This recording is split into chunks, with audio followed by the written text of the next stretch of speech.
Good morning, viewers. Welcome to ST Money's Morning News, your weekday business news channel. It is Monday morning, September 23, 2024, and I'm your host, Sunil Thakker of Sunny Talks Money. Let's roll.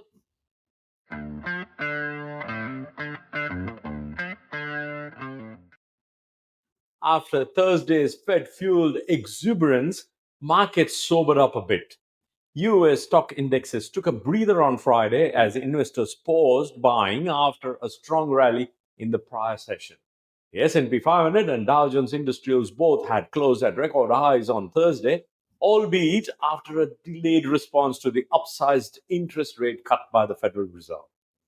The Dow Jones Industrial Average rose 38 points to 42,063, and although the S&P 500 slipped 0.2% to 5,702, and the Nasdaq Composite lost 0.36% to 17,948, the undertone of the market is joyous. While it remains too early to declare a soft landing, Fed Chair Jerome Powell instilled confidence in the market by claiming that a 50 basis point cut was an appropriate recalibration of policy rather than a sign of fundamental deterioration. And with stocks at near all-time highs, equity investors appear to be pricing in a soft landing for the economy.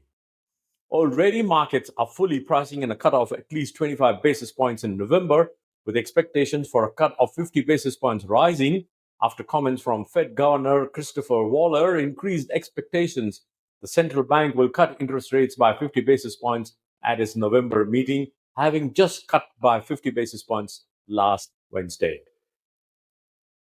In Friday's sessions, utilities surged 2.69% to a record high as the best performing of the 11 major S&P sectors, led by a 22.29% jump in Constellation Energy shares after the company signed a data center deal with Microsoft to help resurrect a unit of the 3 Mile Island nuclear plant in Pennsylvania. Also supporting the Dow was Intel, whose shares closed up 3.31% after the Wall Street Journal reported Qualcomm had made a takeover approach to the chip maker.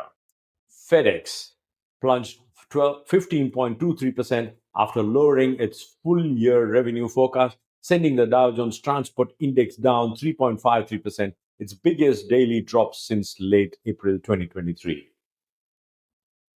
Nike jumped 6.84% after saying former senior executive Elliott Hill will rejoin the company to succeed John Donahoe as CEO. Global markets were mixed. Japan's Nikkei 225 and Hong Kong's Hang Seng Index both rose more than 1%, while the Stoxx Europe 600 fell. Meanwhile, the Bank of Japan held its own rates at 0.25% as expected, while its Chinese counterpart surprised economists by keeping benchmark lending rates unchanged. The US dollar gained against the Japanese yen. Brent crude, the global oil benchmark, is at $74.55 a barrel, while gold is above $2,600 for the first time and is trading at a record high of $2,620 per ounce. Options and futures linked to stock indexes and individual stocks were set to expire simultaneously on Friday in an event known as triple witching and help lead to the heaviest trading volume day of the year.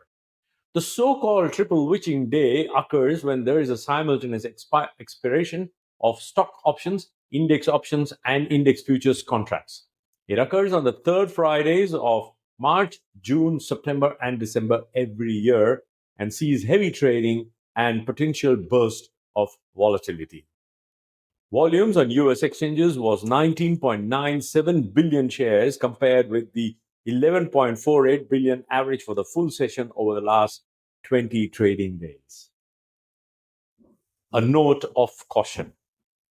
Historically, equities have performed well in a rate-cutting environment. However, given the S&P 500's valuations are high above its long-term average, the outlook appears slightly bleak. That's it for today. See you tomorrow morning. In the meantime, let us know in the comment section what are your thoughts for the market. Happy investing, stay inspired, and remember, it is all about money.